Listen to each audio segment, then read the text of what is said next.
प्रश्न एक, संधारित्र सामान्यतः क्या होता है? तो यह होता है रैखिक और द्विपक्षीय घटक।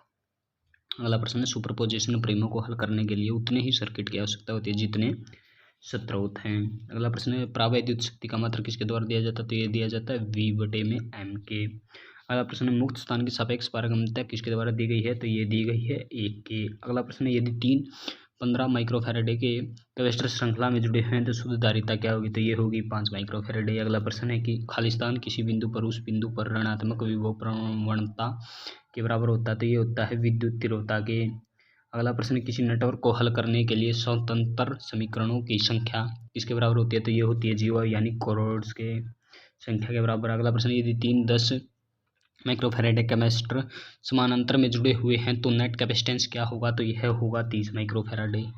किसी माध्यम की परावैद्युत शक्ति आमतौर पर कैसे व्यक्त की जाती है? तो ये की जाती है kV/mm। अगला प्रश्न है, धारिता की इकाई क्या है? तो धारिता की इकाई है कूलाम/वोल्ट। अगला प्रश्न है, एक डेल्टा परिपथ में प्रत्येक अवयव का मान R/2 होता है तो स्टार सर्किट के समतुल्य तत्व क्या होगा? R/6। अगला प्रश्न है, संधारित्र बनाने के लिए एक परावैद्युत का चयन करने का कारण क्या है? तो यह है उच्च पारगम्यता। अगला प्रश्न, विद्युत क्षेत्र की तीव्रता एक क्या है? तो यह है एक वेक्टर मात्रा। अगला प्रश्न है, किसी संधारित्र के विद्युत को संचित करने के गुण को क्या कहते हैं? तो इसे कहते हैं धारिता। अगला प्रश्न है, थेवेनिन थ्योरम में Z को ज्ञात करना क्या होता है? सभी स्वतंत्र वोल्टेज स्रोत शॉर्ट सर्किट होते हैं और सभी स्वतंत्र वर्तमान स्रोत यानी करंट स्रोत खुले सर्किट होते हैं। अगला प्रश्न, जब 4 वोल्ट EMF 1 फैराड संधारित्र में लगाया जाता है तो यह कितनी ऊर्जा को संग्रहित करेगा? तो यह करेगा 8 जूल को। प्रश्न, वह आवेश जिसे समान और एक प्रकार के आवेश से निर्वात में रखने पर 9 × 10 N के बल से प्रतिकर्षित करते हैं तो वह क्या कहलाता है? तो वह कहलाता है सूक्ष्म कूलाम यानी माइक्रो कूलाम। अगला प्रश्न है, एक संधारित्र 0.24 कूलाम को 10 वोल्ट पर संग्रहित करता है, इसकी धारिता क्या होगी? तो इसकी धारिता होगी 0.024 फैराडे।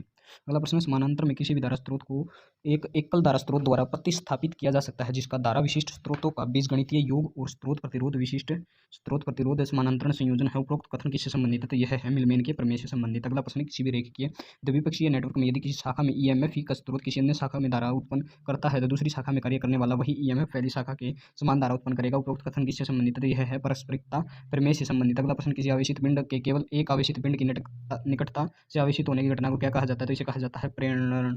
अगला प्रश्न, मुक्त स्थान की निरपेक्ष पारगम्यता किसके द्वारा दी जाती है? तो ये दी जाती है 8.4 × 10⁻12 पावर F। प्रश्न, विद्युत क्षेत्र की तीव्रता एक कैसी मात्रा है? तो यह है एक वेक्टर मात्रा। अगला प्रश्न, जब एक फैराडे संधारित्र पर 4 वोल्ट का EMF लगाया जाता है तो यह कितनी ऊर्जा संग्रहित करता है? तो यह करता है 8 जूल। अगला प्रश्न, डेल्टा नेटवर्क में प्रत्येक तत्व का मान R होता है, समतुल्य स्टार नेटवर्क में प्रत्येक तत्व का मान क्या होगा? तो ये होगा R/3। अगला प्रश्न, परावैद्युत सामर्थ्य खाली स्थान बढ़ती हुई मोटाई के साथ है तो यह घटता है। अगला प्रश्न, किसी भी नेटवर्क में जिसमें EMF के एक से अधिक स्रोत होते हैं किसी भी शाखा में करंट कई अलग अलग काल्पनिक धाराओं का बीजगणितीय योग होता है जिनमें से प्रत्येक अलग अलग क्रिया के कारण होता है। EMF के प्रत्येक स्रोत के क्रम में लिया जाता है जब EMF के शेष स्रोतों को कंडक्टर द्वारा प्रतिस्थापित किया जाता है जिसके प्रतिरोध संबंधी स्रोतों के आंतरिक प्रतिरोध के बराबर होते हैं। उपरोक्त कथन किससे संबंधित है?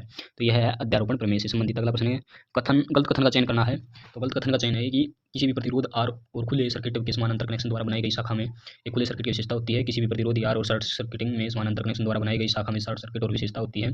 C, किसी भी प्रतिरोध R और एक खुले सर्किट के श्रृंखला कनेक्शन द्वारा बनाई गई शाखा में एक खुले सर्किट की विशेषता होती है। और D ऑप्शन है, किसी भी प्रतिरोध R और शॉर्ट सर्किटिंग के श्रृंखला कनेक्शन द्वारा गठित शाखा में प्रतिरोध RB की भी विशेषताएं होती है। इनमें से कोई भी